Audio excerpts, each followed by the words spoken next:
What's up guys, I'm Chill Pill and welcome back to another Black Sheep review. You believe it's already 2018? I don't know about you, but I still have like a buttload of games left to play from 2017. But with a new year comes new games and of course, new game reviews. Our channel saw so much growth in 2017, it only feels appropriate to kick off 2018 with an amazing game review. Only question is, which one? It's gotta be something big.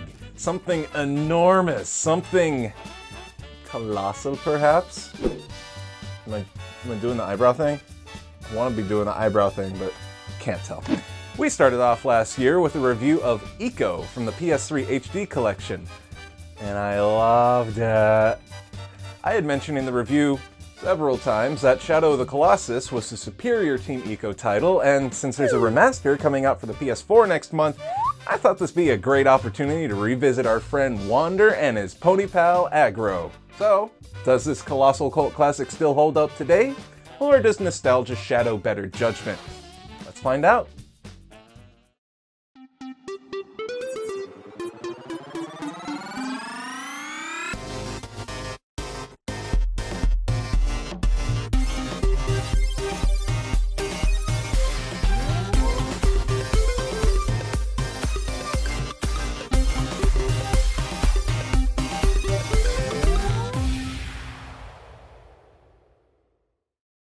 The enigmatic story of Shadow of the Colossus is as interesting as it is confusing. If you're looking for a game that clearly spells out every last detail of its plot to you, you might want to look elsewhere because this game don't tell you crap. Okay, I'm exaggerating, but not by much. What SOTC does with its story is feed you just enough information to make it compelling, but not so much as to spoil every plot point. In brief, Wander, or Wanda if you can read this, sets out on an epic journey to the Forbidden Lands with his trusty steed Aggro and the recently sacrificed corpse of a shrine maiden named Mono. Rumor has it that Dormin, a deity that presides over the Forbidden Lands, has the ability to bring the dead back to life. But nothing is free. Wander strikes a bargain with the incorporeal being to revive the girl, but in exchange must kill the 16 colossi that roam the land to release the god's fragmented essence that dwells within the beasts. So what are you waiting for? Get out there, stab some heads, and bathe in the brain oil of thine enemies. You'll find that this game raises more questions than it does answers, and leaves it up to you to draw your own conclusions to fill in its many plot holes. And then it's off to the internet to argue all your crazy fan theories, and maybe write Wander Cross Dormin fanfics? Oh, Dormin, you make me feel so safe in your giant arms, said Wander. You make me forget all about that poopy butt Mono. And then they totally kissed, and everyone clapped, especially the horse. The end. Perfect. Now to send this to Fumito Ueda and wait for Shadow of the Colossus 2. You're welcome, Internet. On its own, the story is intriguing, but I'd argue that it's the scarce character interactions and dialogue that make it so mystifying. The kicker being, it's not what is said, but how it's said. Using an amalgamation of backwards Japanese, English, and Latin, the dialogue spoken in the game sounds truly unique and as though it really could have been an ancient language lost to time.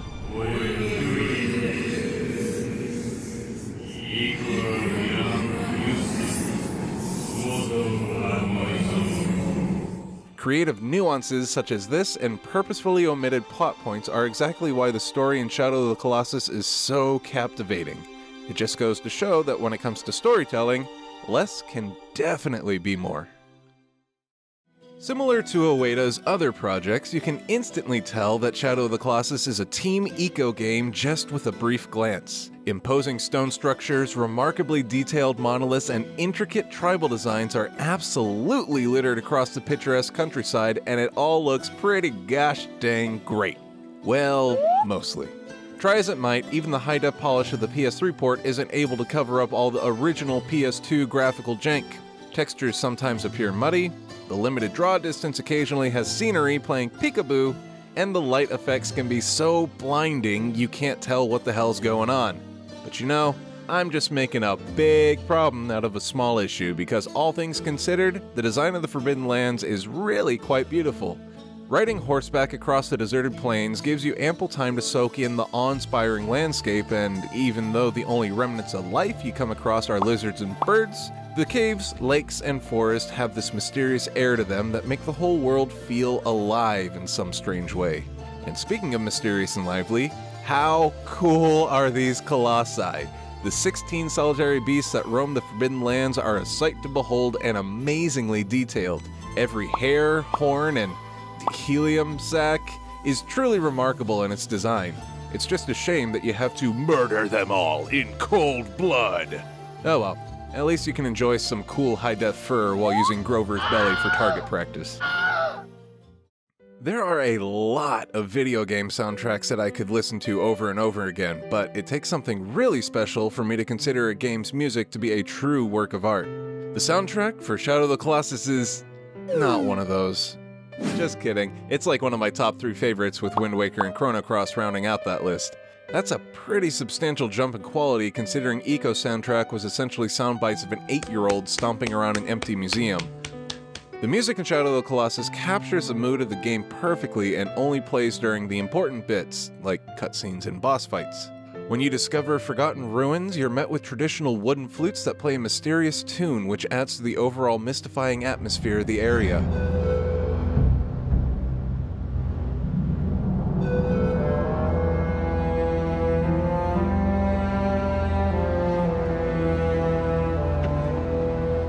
And when you finally encounter a Colossus, the music gives you a feeling of impending doom and dread.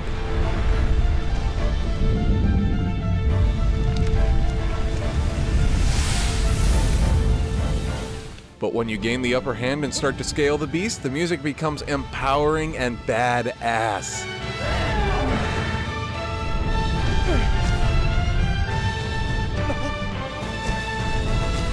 What's more, the sound effects can be just as epic as the music. The thunderous crash of a Colossus foot trying to crush Wander, the sickening thud of your sword plunging deep into your foe's weak point, and the resulting geyser of head juice that sprays out from the monster's wound.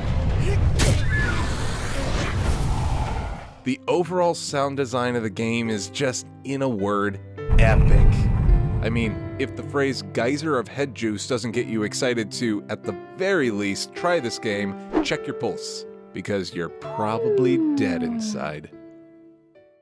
When I reviewed Ico last year, I rode the sloppy game mechanics pretty hard, and I would be lying to you if I said Shadow of the Colossus didn't share at least some of the same annoying issues. The default controls still have you jumping with triangle and gripping with R1, but thankfully you can now say, screw that noise, and map actions to whatever buttons you feel like instead, and when Wander jumps, he's afflicted by the same imprecise floatiness that seems to plague every Team Ico game, making platforming just so much fun. But as cumbersome as the controls are, they're not nearly as frustrating as the ragdoll physics. You see, Wander must weigh about 30 pounds because whenever a Colossus even thinks about moving its head, he starts wiggling around like he's a tissue cut in a hurricane. Just stop flailing and let me stab you already! I guess I can't really blame the big guys for moving around so much, though. I'd be pretty upset too if something the size of a flea jumped on me and started stabbing my face with a needle.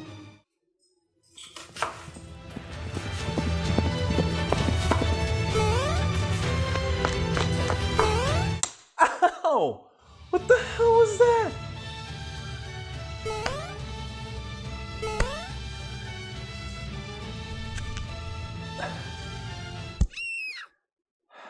I should have never gotten this stupid tattoo.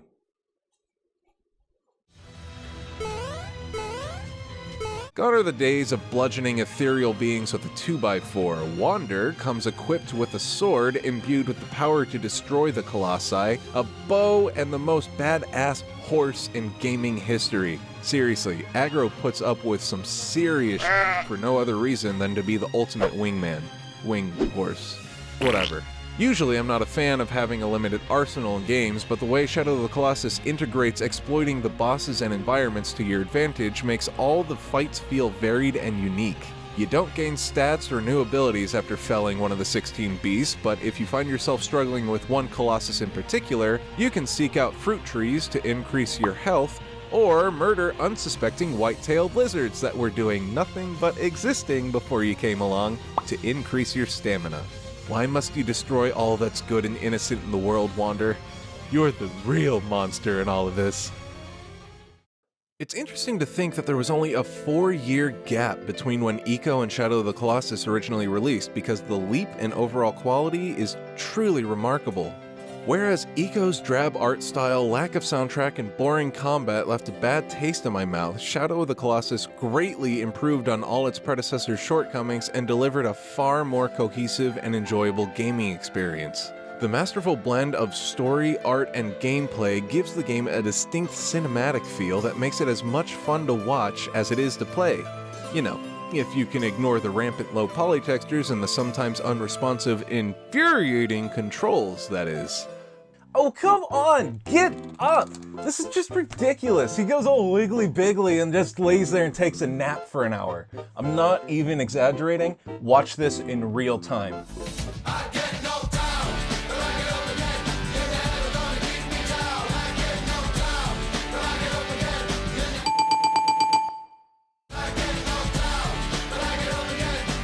If you find your bloodlust still isn't quenched after laying to rest that final Colossus, don't worry.